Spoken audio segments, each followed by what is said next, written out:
평안하시죠? 주님의 평강을 전합니다. 오늘 나의 노동은 불시험을 통과할 수 있을까? 또 노동이냐? 이렇게 말하실 분도 있을지 모르겠지만 얘기할 게 많더라고요. 우리가 또 말씀을 통해서 드려야 될 이런 교훈들도 많고. 그지만 이제 오늘을 마지막 끝으로 해서 일단 낙지를 생각하고 있고요. 다음에 기회 되면 할 수 있겠죠. 최근에 그 수능 시험이 있었습니다. 40만 명 넘게 결석한 친구들도 좀 있고 그래가지고 원래 한 50만 명 가까이 되는데 42만 명인가 수능 시험을 치렀다고 그래요. 그래서 또 전 세계적인 주목을 받았죠. 코로나19 상황에서 이 팬데믹 상황에서 총선 치른 것도 엄청난 주목을 받았는데 이 시국에 웬 전국적 시험이냐. 한국이 이 시험을 치르기 위해서 거의 모든 걸 올스톱하고 시험에 집중하는, 이것은 참 지구촌의 다른 사람들이 볼 때 신기한 일일 수 있을 것 같아요. 어쨌든 위험한 상황임에도 불구하고 확진자도 시험을 치렀으니까 결국은 수능을 치르게 됐는데 안 치를 수가 없는 거죠, 우리 입장에서는. 왜냐하면 이제 대학을 가야 되는데 참 시험이 없으면 너무 좋겠어요. 근데 어쩔 수 없어요. 또 우리 지금 상황이. 그래서 가고 싶은 대학은 정해져 있고 또 들어가고 싶은 과도 정말로 좁은 문이다 보니까 선별이 필요하고 시험을 치르게 되는 안타깝지만 우리 현실이 그런 것 같아요. 근데 우리 인생을 우리가 생각해 보면 결국 또 이 시험에 참 연속이 아닌가. 계속 시험 보잖아요. 수능 보기 전에도 얼마나 시험을 많이 봤어요. 초등학교 때부터 시험을 계속 보고 중고등학교.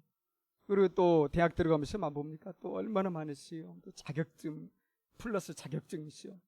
요즘 또 자격증 많이 따야 되니까 졸업하고 또 취업 시험 정말 질리도록 또 시험을 봐야 돼요. 취직하면 시험 안 봅니까?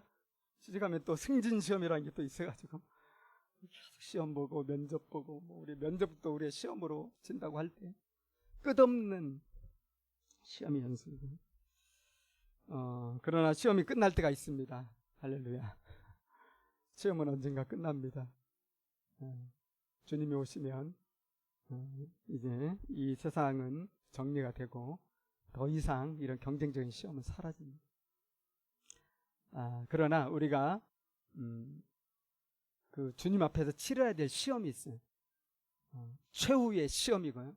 이 최후의 시험은 모든 인류가 다 치러야 되는 시험이고 또 모든 그리스도인들도 또 예수님 앞에서 치러야 될 시험, 최후의 시험이요, 완전한 시험이요, 마지막 시험으로서 더 이상 이제 없죠. 이 시험을 치르고 나면.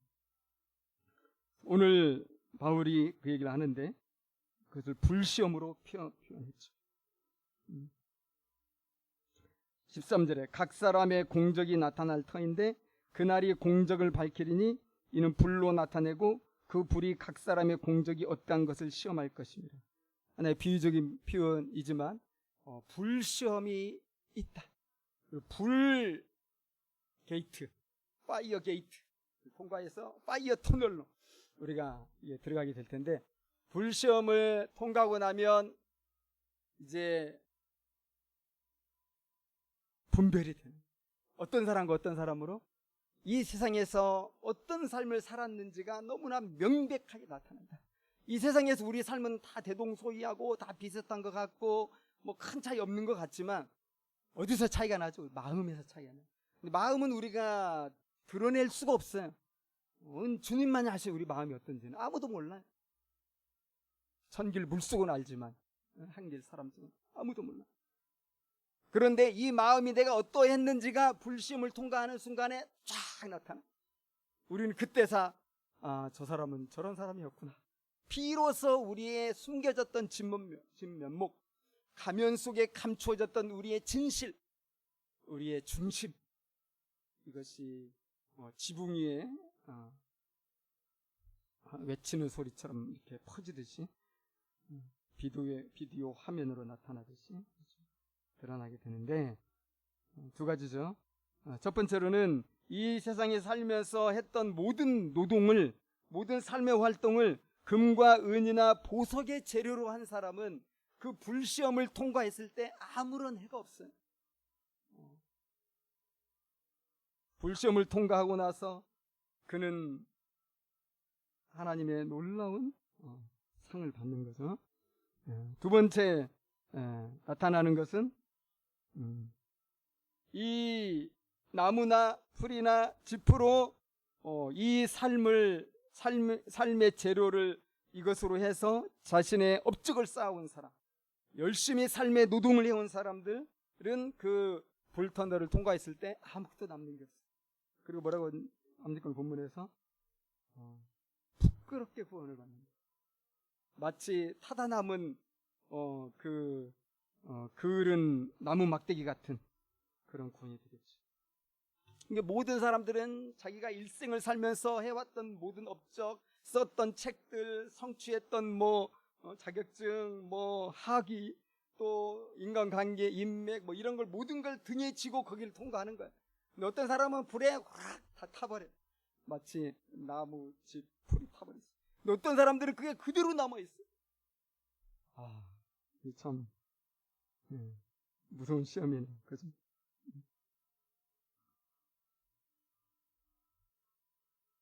이 얘기를 이제 바울이 하는 이유가 있죠.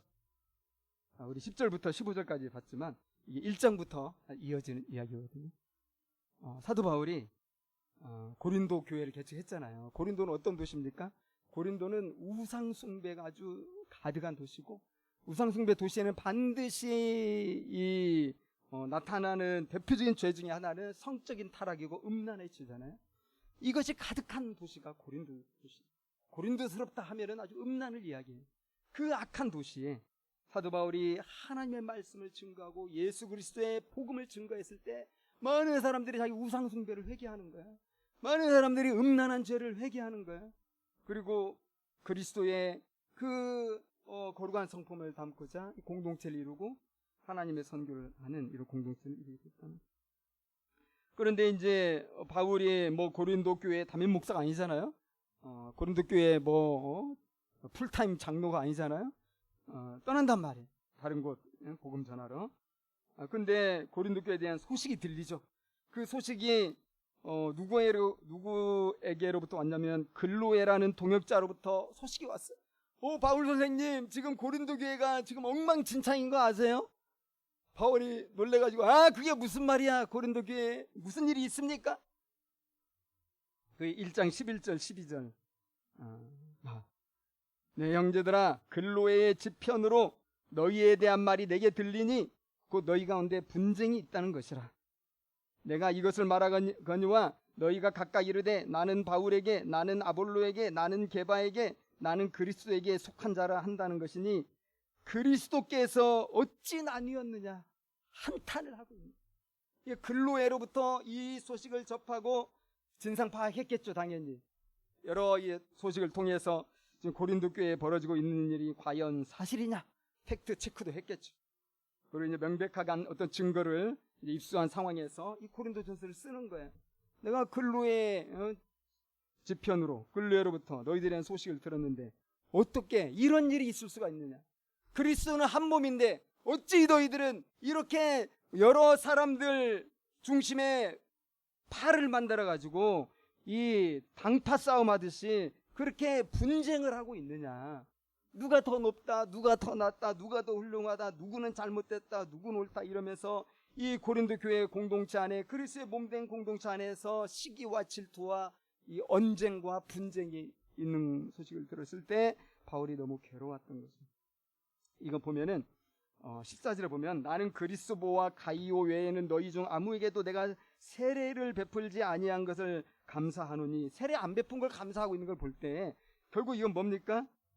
게바라든지 아볼로라든지 등등 이런 지도자들로부터 세례를 받고 세례를 누구에게 받느냐에 따라서 이런 파와 이런 당이 형성이 된 것 같아요. 우리 인간들은 죄악되잖아요. 그래서 나하고 맞는 사람과 우리는 소통하거든요. 나에게 이익이 되느냐 안 되느냐, 나를 잘 챙겨주느냐 안 챙겨주느냐. 세상에서 교회에서도 인기 있는 사람 누구죠? 밥을 잘 사주고 친절하게 해주면 인기가 많이 있겠죠. 그래서 마음을 얻으려면 밥을 사줍니다. 마음을 얻으려면 밥을 사주고 막 선물을 주고 이렇게. 어쨌든 그런 인본 사람 중심의 교회가 되어가고 있는 거예요. 예수님은 이제 어디로 가버렸어요. 그것이 이제 3장까지 이어지는데요. 그래서 3장 1, 2, 3 이렇게 보면은 바울이 뭐라고 얘기하냐면 내가 신령한 자들을 대하는 것처럼 너희에게 말을 할 수가 없다. 너희들 너무 어린아이 같아가지고 내가 수준 높은 교훈을 주기가 어렵다. 그렇게 얘기를 하는 거예요. 형제들아, 내가 신령한 자들을 대한 것 같이 너희에게 말할 수 없어서 육신에 속한 자 곧 그리스도 안에서 어린아이들을 대한 것 같이 하노라. 내가 너희를 젖으로 먹이고 밥으로 아니하였노니 이는 너희가 감당하지 못하였음이거니와. 좀 밥을 주고 이렇게 해야 되는데 밥 먹을 실력이 안 되는 거지. 젖이나 먹어야지. 그러면서 하는 말이 뭐냐면 육신에 속한 자라는 거예요. 너희는 아직도 육신에 속한 자로다. 너희 가운데 시기와 분쟁이 있으니 어찌 육신에 속하여 사람을 따라 행함이 아니려. 정확하게 얘기하는 거죠. 육신에 속했다는 건 뭔 얘기입니까? 그리스도의 어떤 진리의 말씀을 분별하고 그 말씀을 따라서 순종하고 이렇게 해야 되는데 그러지 아니하고 사람을 따라다닌다는 거예요. 나에게 세례를 준 영적 선배님, 나를 정말 인정해주고 나에게 좋은 말 해주는 영적 선배님, 우리가 그런 사람을 따르는 건 당연 지사죠. 근데 문제는 파를 지어서 다른 사람들을 배척한다는 거예요. 그러니까 문제가 되는 거예요. 잘해주는 사람 따르는 거야 뭐 인지상정이고 그 나쁜 거예요. 좋은 관계를 유지하는 건 좋은 건데 문제는 다른 그룹을 배척한다는 거고 다른 또 그룹을 또 판단한다는 거고 우리가 더 훌륭하고 우리가 더 낫다. 나에게 세례 준 나에게 세례를 준 게바, 아볼로, 이 사람이 바울보다 훨씬 낫다 이러면서 세력을 키우고 바울이 육신에 속한 자다, 어린아이다, 내가 더 신령한 말로 너희들 못 가르치겠다. 근데 저는 여기서 두 가지 봐. 하나는 어린아이로 생각한다는 건 뭐냐면 바울이 여전히 어머니처럼 사랑한다는 거예요. 어린아이는 뭡니까? 돌봄이 필요한 사람들이잖아요.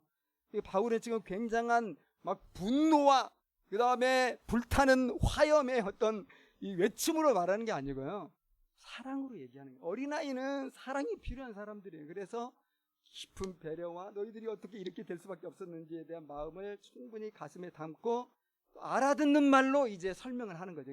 너무 어려운 말 안 쓰는 거예요. 왜냐하면 어리니까. 아이를 돌보듯 어머니의 심정으로 사랑으로 권면하고 그래서 막 고상하고 수준 높은 말보다는 이해하기 쉬운 말로 그들로 하여금 이 육신에서 벗어날 수 있도록 오직 그리스도 중심으로 사역을 할 수 있도록 그렇게 가르치고 싶어 하는 거죠. 그러면서 이제 이야기하는 것이 바로 10절부터 15절까지예요. 바로 불시험이에요. 우리가 결국은 하나님의 심판대 앞에 서게 되는데 우리 잘해야 된다. 생각해봐라. 금과 은과 보석은 불에 안 탄다. 근데 나무와 짚이나 풀은 불에 그냥 화르륵 그냥 타버리는 거 아니냐. 우리가 생각해봐야 된다. 과연 나의 지금 모습은 금과 은과 보석으로 집을 짓는 것 같은 그런 차원에서의 수고인가? 그런 차원에서 내가 일하고 있는가? 사역하고 있는가? 생각해보라. 그 아니면 나무와 풀과 짚처럼 그렇게 내가 주님과 상관없이 그저 이기적이고 육신적이고 어린아이는 되게 육신적이잖아요. 그냥 막 먹고 싶으면 달라고 그러고 싸고 싶으면 막 싸고 어린아이 아닙니까? 그런 육신적으로 너희들이 그렇게 지금 일하고 있는 건 아니냐. 그 생각해 보라는 거예요. 그리고 하나님 앞에 우리가 똑바로 설 수 있도록 우리 잘해보자 하면서 사도 바울이 정말 어린아이에 속한 모습으로 있는 고린도 성도들을 다독이면서 교훈하고 있는 걸 볼 수가 있죠. 이것이 오늘날 우리에게도 그대로 적용할 수 있는 생각이 들고요. 계속 우리가 노동 얘기해 왔지만 노동이라는 꼭 임금 노동만 말하는 게 아니라 가사 노동도 있고 또 자발적인 자원봉사의 노동도 있고요. 좀 더 우리가 이 관점을 넓히면 우리 인간의 모든 활동은 다 노동에 들어가는 거예요. 노는 것도 사실 아름다운 노동이죠. 행동하고 또 말하고 이 모든 게 다 노동에 들어가는데 이런 모든 노동에 대해서 하나님이 반드시 시험을 치르게 하겠다는 거예요. 테스트 한다는 거예요. 그잖아요. 우리 70년, 80년, 100년 살았는데 마지막 그 테스트를 통해서 공의와 사랑의 하나님 앞에서 진리가 딱 서야 되잖아요. 저는 정말 그 소망으로 살아요. 솔직히 말씀드리면. 왜냐하면 이 세상은 너무 엉망진창이기 때문에, 너무 악한 자들이 잘 되는 꼴이 너무 흔하기 때문에 왜 그런가 하면 너무 괴로워요. 근데 성경 말씀을 볼 때 최후의 하나님의 테스트가 있다.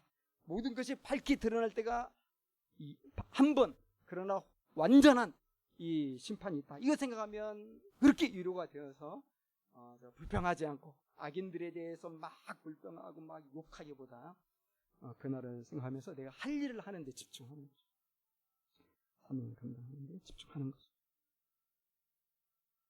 그래서 우리는 진짜 우리의 노동이 불에 타버린 이런 노동이 되지 않고 깨어있어요.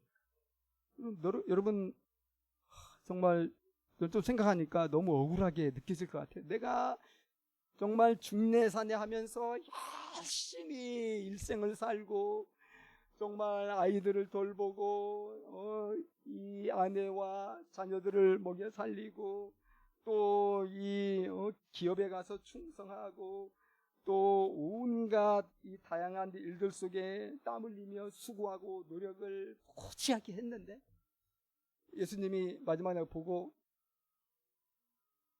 그것들은 다 나무와 풀과 집 같다 하면서 다 태워버리면, 그리고 내 정말 벌거벗은 몸 하나 남으면 얼마나 서운할까.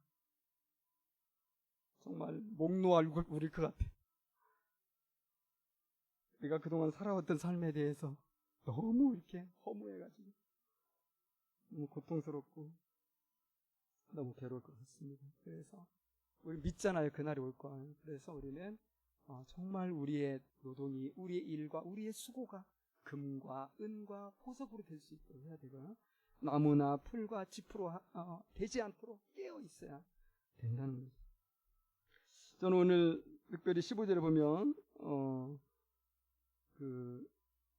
누구든지 그 공덕이 불타며 해를 받는다.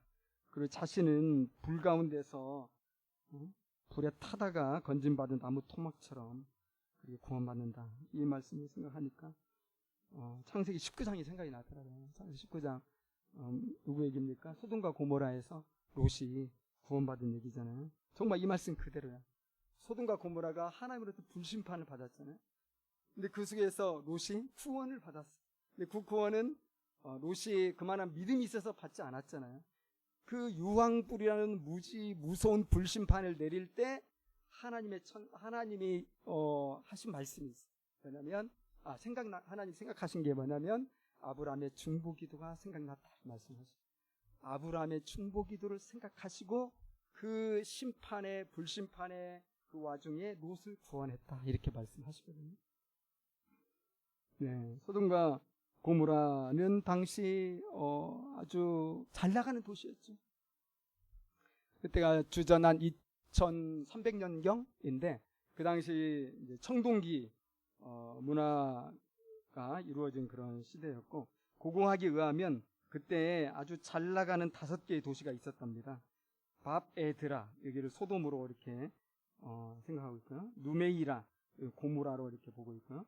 사피, 소알로 보고 있고요. 그다음 페이파, 카나라르라고 하는 그 당시 이제 고고학자들의 이 면밀한 조사에 의하면 그 당시에도 이런 청동기 문화로 이루어진 거대한 도시들이 있었다는 것이고, 소돔과 고모라도 거기에 해당됐을 것이라는 이런 견해들이 이제 있는 거죠.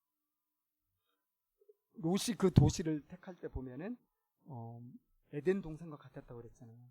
소돔과 고모라가 에덴 동산처럼 그렇게 물이 풍성해요. 그리고 그렇게 풍족하죠. 그리고 아주 큰 도시.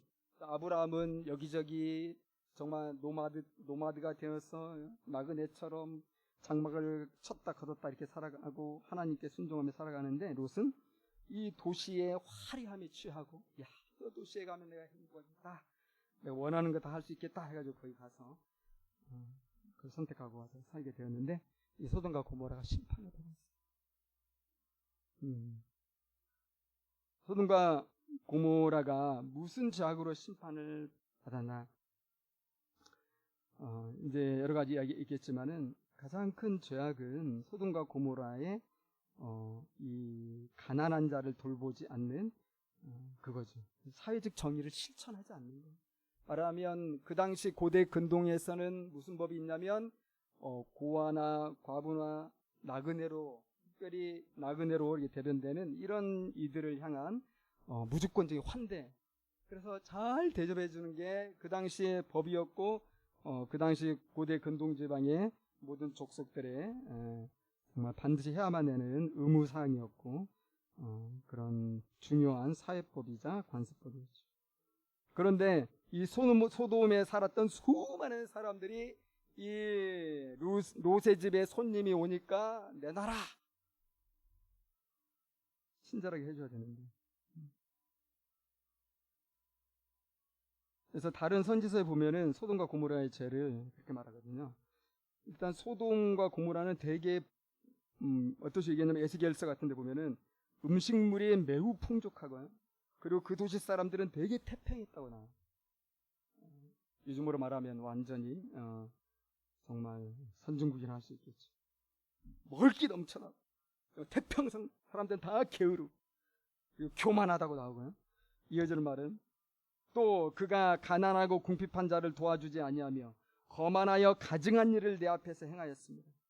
엄청 교만하고 그래서 궁핍한 자를, 나그네들을, 사회적 약자들을 도와주지 아니하고 악행을 행한 도시다 이것이. 그래서 서신서도 그렇고 뒤에 유다서나 신약성경도 그렇고 선지서도 그렇고 신약성경의 서신서도 그렇고 심판 얘기할 때는 항상 소돔과 고모라가 많이 등장을 해요. 소돔과 고모라의 그 악 때문에 심판을 받았는데 너희들도 똑같다, 너희들도 회개하지 않으면 소돔과 고모라처럼 될 것이다 하는데, 소돔과 고모라의 가장 큰 죄 중에 하나는 이웃을 사랑하지 않은 죄, 연약한 자들을 환대하지 않은 죄. 그러나 여러분, 그것만이 또 다는 아니라는 걸 우리가 알 수 있잖아요. 창세기 19장 읽어보면은 거기에는 우리가 상관하겠다 이런 말이 나오잖아요. 이건 명백하게 성적인 이야기거든요. 동성 성관계를 하겠다. 특별히 때로 몰려왔기 때문에 동성 성폭력을 자행하겠다, 이런 이야기. 그래서 아까 에스겔서 읽어본 것처럼 뒤에 보면은 가증한 일을 내 앞에서 행하였다. 주로 구약에서의 가증한 일은 우상숭배와 관련된 거고, 그 다음에 동성 간의 성관계나 또 짐승 간의 성관계나 이런 것들을 가정한 걸로 보고요. 율법에 의하면 그 자리에서 죽이도록 사실 이렇게 되어 있거든요. 자, 유다서에도 보면 그런 부분을 이야기하고 있어요. 소돔과 고모라도 그 이웃 도시들도 그들과 같은 행동으로 음란하며 다른 육체를 따라가다가 영원한 불의 형벌을 받음으로 거울이 되었다. 소돔과 고모라의 어떤 음란한 그 행동을 지적하고 있는 거죠. 우리는 우리가 포커스를 맞춰야 될 부분은 음란의 죄라고 저는 생각을 하거든요.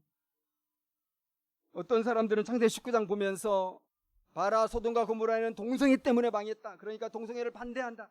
이건 사실 너무나 단순한 이야기고 오해를 많이 불러일으킬 만한 그런 이야기거든요. 사실 그렇게 말하면 안 되죠. 동성애 때문에 망한 게 아니고요. 동성애도 좀 더 정확히 말하면 동성애도 복잡하잖아요. 동성애적 지향이 있는 것이고, 그럼 여기는 동성 간의 성관계, 그것도 성폭력 문제. 그런데 단순히 동성애 때문에 망했다 이렇게 얘기하는 건 너무 성경 모르는 거죠. 또 어떤 사람들은 반대로 얘기합니다. 동성애적인 부분은 전혀 언급하지 않고 환대를 안 했기 때문에 망했다, 사회적 정의를 실천하지 않았기 때문에 망했다, 이것만 또 얘기하는 것도 너무 한 면만 바라보는 거기 때문에 우리는 균형 있게 이야기해야 될 것 같고, 중요한 것은 소돔과 고모라는 하나님의 심판을 피할 수 없을 정도로 사회 구조적으로 온갖 죄악과 온갖 이 가증한 일을 양산해내는 그런 도시였다는 거예요. 그런데 그런 데 가서 롯이 살았어요.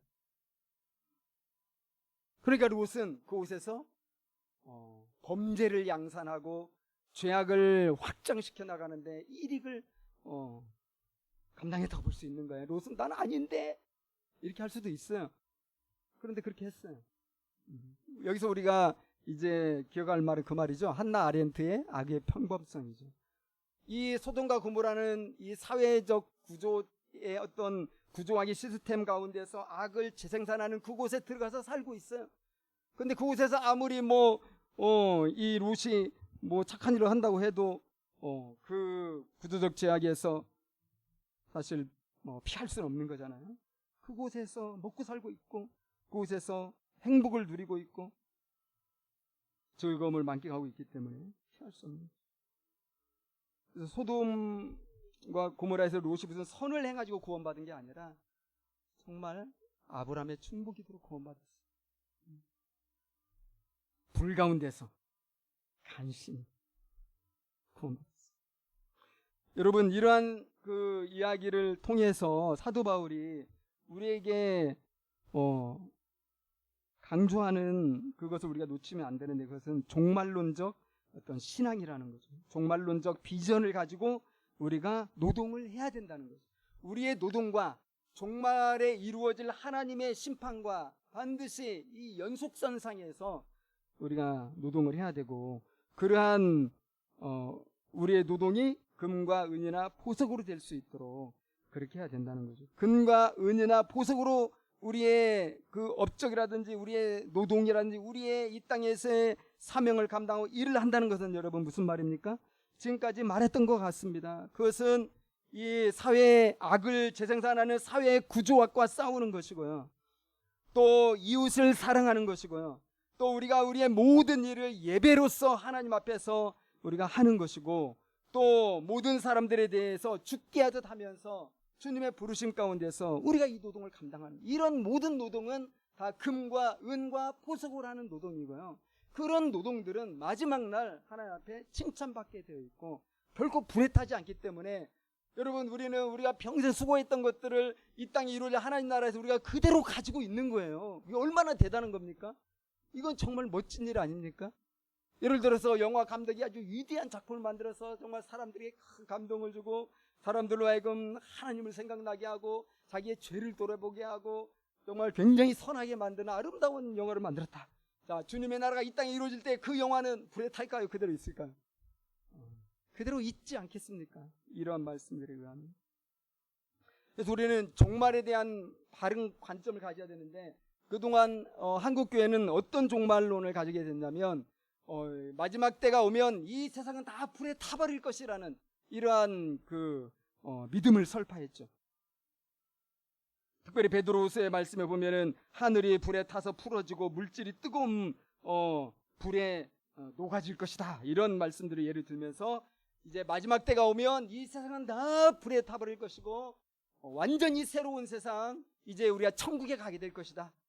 그래서 이 세상에 미련을 두지 말라, 이 세상에서 등을 돌려라, 세상 등지고 십자가 바라봐라, 이 세상은 내 집 아니네 하고 노래를 불러라.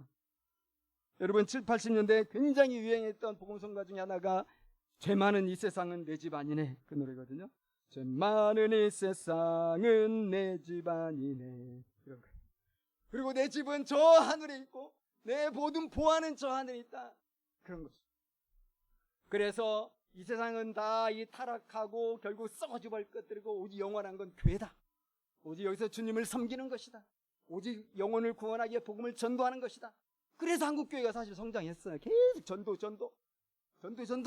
하고 막 교회 성장해서 여기까지 왔는데 한국 사회에서는 완전히 정말 계속교가 되어버린 거죠. 하나님 말씀을 떠났기 때문에 그래요. 하나님이 가르쳐 주신 바른 종말론을 갖지 못했기 때문에 그렇다, 이거죠. 여러분, 성경적인 바른 종말론은 뭐냐면 이 세상에서 했던 일들이 이 땅에 하나님 나라가 이루어질 때 계속 연속성을 갖는다는 것입니다.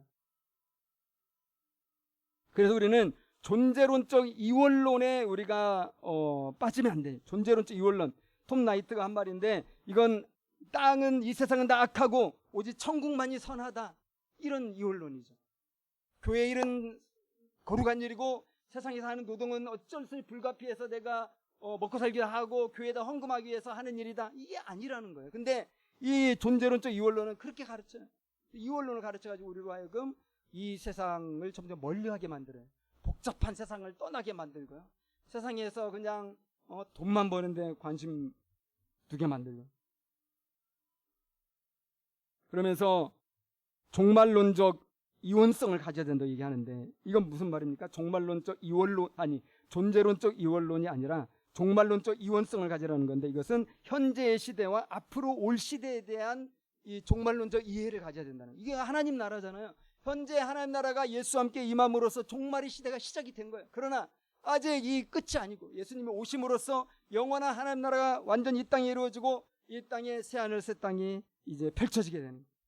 이것이 시대에 대한 이해. 그러니까 이 땅에서 우리가 버릴 것이 없다 이거죠. 바울도 얘기했지만 우리가 기도하고 또 우리가 무엇이든지 대하면 모든 것은 다 선해진다고 했어요. 그래서 어떤 음식도 버릴 것이 없다. 다 기도하면 또 예수의 이름으로 우리가 그런 것들을 우리가 접하게 되면 거룩해집니다.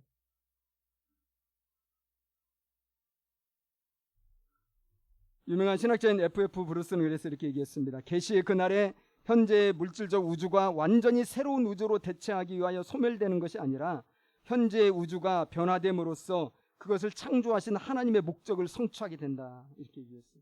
사실 하나님이 온 세계를 창조했는데 아름답다고 했잖아요. 타락했지만 말이죠. 여전히 그 하나님의 그 형상이 남아있고 또 하나님의 신성이 여전히 남아있다 이 말이죠.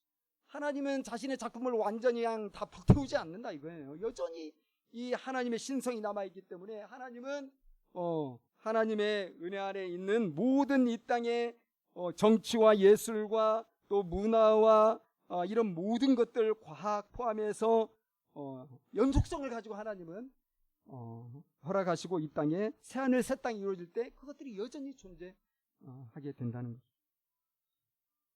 그래서 우리가 쉽게 얘기하면 그겁니다. 재창조가 아니고 재건축이 아니고 리모델링이라는 거예요. 재건축은 완전히 다 부셔버리고 새 집 짓잖아요. 그게 아니고 수선하는 겁니다. 성경에 보면은 그런 단어들을 많이 쓰고 있어요. 새하늘 새 땅 이야기할 때 리모델링. 그러니까 우리가 하는 노동이 얼마나 정말 가치가 있냐 하는 거예요. 여러분 바울이 고린도전서 15장에서 얘기했잖아요. 우리의 수고가 결코 헛되지 않다. 여러분들이요, 헛되지 않습니다. 얼마나 정말 우리가 주의 이름으로 주님의 기초 위에서 주님의 이름으로 주님의 영광을 위하여 우리의 모든 삶을 살아가고 우리의 모든 노동을 할 때 이것은 정말 아름다운 것이 되고 이것은 영원한 하나님 나라에서도 계속된다는 거니까 한편으로 생각하면 좀 신나지 않습니까? 우리는 허무한 일을 하는 게 아니에요. 세상 사람들, 예수 믿지 않는 사람들, 하나님과 떠나서 자기만의 바벨탑을 쌓는 사람들이 인생을 허무할 수밖에 없어요. 죽음 직전에 인생은 뭐냐? 정말 공수래 공수거구나. 그렇게 말할 수밖에 없어요. 나는 죽어서 이제 어디로 가나 불안할 수밖에 없어요. 그러나 우리 하나님 믿는 사람들은 이 종말론적 환상을 가지고 믿음으로 살아왔던 사람들이기 때문에 너무 기대하죠. 눈을 감을 때 정말 이제 내가 죽지만 주님과 함께 있을 것이고 주님이 다시 오실 때 내가 육체로도 부활해서 내가 이 땅에서 금과 은과 보석으로 해왔던 모든 일들이 그대로 남아있을 것이고 나는 또 여전히 그 일 가운데서 주님을 찬양할 거 생각하니까 너무 기쁘고 설레고 그럴 수 있잖아요. 이것이 여러분 우리가 종말론 비전 가운데서 노동하는 사람들의 아름다운 마지막 모습이다. 그렇게 이해할 수 있을 것 같습니다.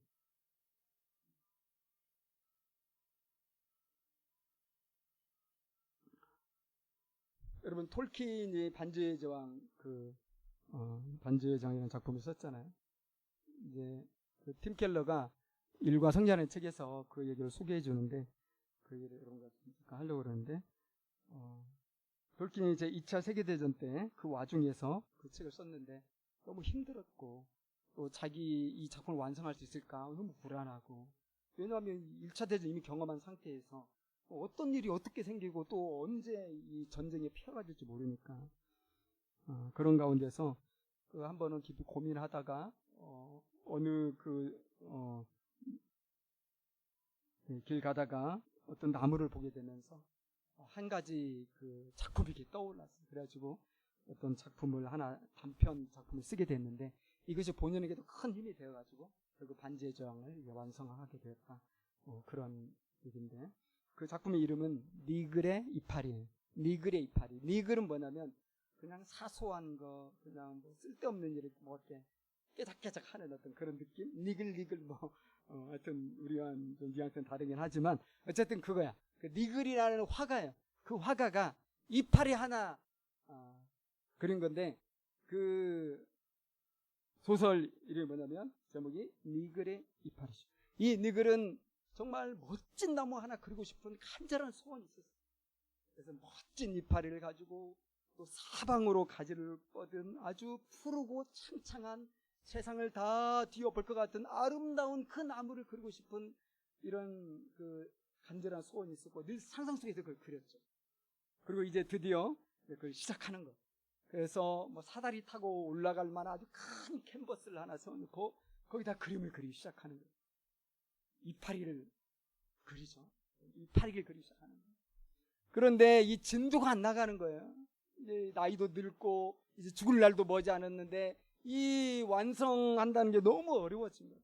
근데 왜 이 상상 속에 이 나무를 왜 완성하지 못하느냐? 두 가지 이유. 첫 번째로는 너무 이파리에만 집중을 한 거예요. 너무 이파리에만 집중해서 이파리를 아주 세세하게 그리는 거죠. 이파리마다 인맥이 막 아주 모세혈관처럼 막 뻗어나가 있잖아요.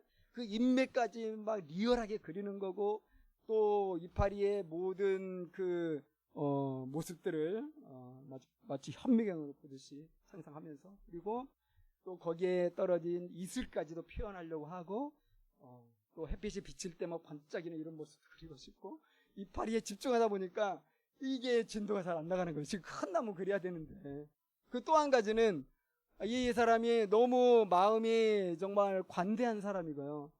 주변 사람들이 원할 때 이 어떤 주변 사람들을 도와주는 것이 이게 백인 사람이어서 누군가가 자기의 도움을 요청하면 그걸 도와줘야 돼. 누군가가 자기에게 뭔가 부탁을 하면 그걸 들어줘야 돼. 이게 이 사람 성품이에요. 그러다 보니까 다른 사람들 돕느라고 내 일을 못하는 거예요. 두 가지가 이유가 돼가지고 그리고 그날도 이웃 그 옆집 그 사람 부탁 들어주다가 비 맞고 그렇게 일을 하다가 독한 감기에 걸렸는데 회복을 못하고 죽게 되죠. 결국은 이파리 하나 남기고 화가 있으니까 그 사람 죽은 뒤에 사람들이 보고 이파리를 발견하죠. 아, 저 이파리 엄청난 거대한 이파리 뭔가 뭐 있어 보이는 이파리 가지고 이제 니글작 이파리 해가지고 어느 이제 전시관에 어디 한 구석에 세워놨지만 뭐 사람들이 보지 않죠. 그들도 보지도 않고 이게 뭐 의미인지도 모르고 어쨌든 근데 이야기는 거기서 끝이 아니고요. 이제 이 죽은 후에 이 니글이 저 높은 이 하나님 나라의 산으로 가는 이 천국의 열차를 타고 가는 거예요. 근데 가고 있는데 한 곳에서 우렁차고 근엄하고 엄한 공의의 목소리가 들리는 거예요. 무슨 목소리냐면 너는 일생 동안 도대체 한 게 뭐냐 하는 이 그런 무서운 목소리가 막 들리는 거예요. 너 한 게 뭐야? 근데 한편에서는 또 다른 자비로운 목소리가 들리는 거예요. 내가 너의 수고를 다 알고 있다. 내가 너의 마음을 보았다. 또 그런 음성이 들리는 거예요. 그래가지고 열차가 다 도착했는데 처음 본 장면을 보고 정말 완전히 까무러칠 뻔한 거죠. 뭔 장면입니까? 자기가 지상에 있으면서 그리려고 했고 이파리 하나로 마무리 지을 수밖에 없었는데 그런 상상했던 그 나무가 눈앞에 딱 존재하고 있는 거예요. 더군다나 그것은 상상이 아니에요. 실제 만져지는 정말 하나님 나라에서 이루어진 그 나무를 그가 봤다는 거예요. 결국은 얘기하고 싶은 게 그거 아니겠어요? 우리의 노동, 우리의 수고는 이 땅에서 끝나는 게 아니라는 거예요. 주님의 나라가 임할 때 그것은 더 완전하게, 더 아름답게, 더 영광스럽게 열매를 맺게 된다는 거예요. 우리가 그런 종말론적인 비전을 갖게 되면 이 땅에서 뭔가를 이루어야 되겠다는 것에서 좀 자유로울 수 있겠다 하는 생각이 듭니다. 이것이 전부가 아니에요, 여러분. 그리고 우리 하나님 우리에게 어떤 완전한 걸 원하지 않아요. 완전한 작품을 원하지 않아요. 우리가 어떤 것을 성취했냐 못했냐 이걸 따지는 분이 아니에요. 하나님 부르심 앞에서 우리 마음을 다해서 주님의 그 뜻을 따라서 수고했냐 이걸 하나님은 보시는 거죠. 우리가 기억하면 좋겠어요. 하나님은 우리의 성취적 열매를 구하는 게 아니고 우리의 과정 속에 이루어진 사랑의 수고를 하나님 기억하죠. 그 후자가 바로 금과 은과 보석으로 이루어지는. 여러분, 우리의 노동, 나의 노동은 불시험을 통과할 수 있을까요? 네, 당연히 통과합니다. 감사하게도 통과합니다.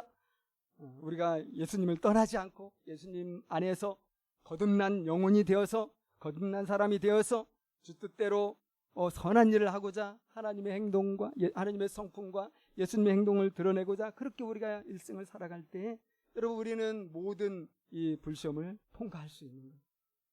여러분 정말 한 가지 기쁜 소식이 있습니다. 뭐냐면 이 롯이 구원받은 게 롯의 수고로 구원받은 게 아니고 아브라함의 기도로 구원받았다는 거예요.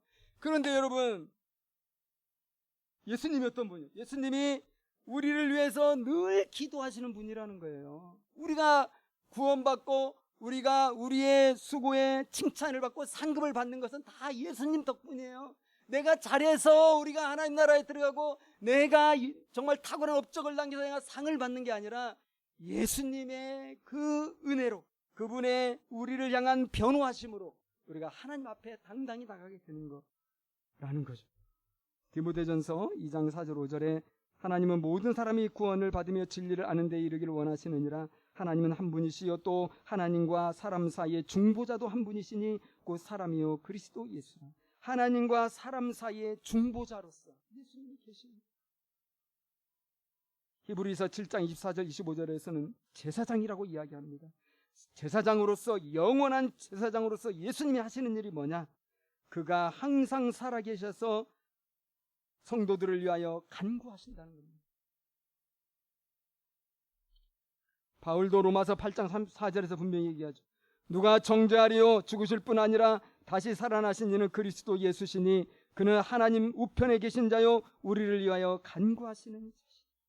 우리가 불시험을 통과할 수 있는 것은 우리 주님이 우리를 계속해서 중보하시기 때문에 우리가 살아가는 동안 주님을 잊지 않도록 성령을 통해 우리를 감화감동해 주시고 또 우리가 주님 뜻대로 살아갈 수 있도록 우리를 격려하시고 도와주시고 그 길을 걷게 하시고 또 주님은 계속 끊임없는 중보기도를 하심으로 말미암아 우리 하나님께서 예수의 강력한 지원 사격을 받는 변호를 받는 우리들을 보시고 왔느냐 이렇게 말씀하십니다. 우리는 불신 통과합니다. 두려워하지 마시고 종말론적 비전 가운데서 소망을 가지고 허무한 노동이 아니라 정말 소망찬 노동을 해나가는 우리들이 되면 좋겠고요. 정말 예수 그리스도의 그 기초 위에 금과 은과 보석으로 우리의 남은 삶을 살아갈 수 있으면 좋겠습니다. 그렇게 되기를 제가 또 여러분 우리 성도님들 위해서 열심히 기도하겠습니다. 우리 함께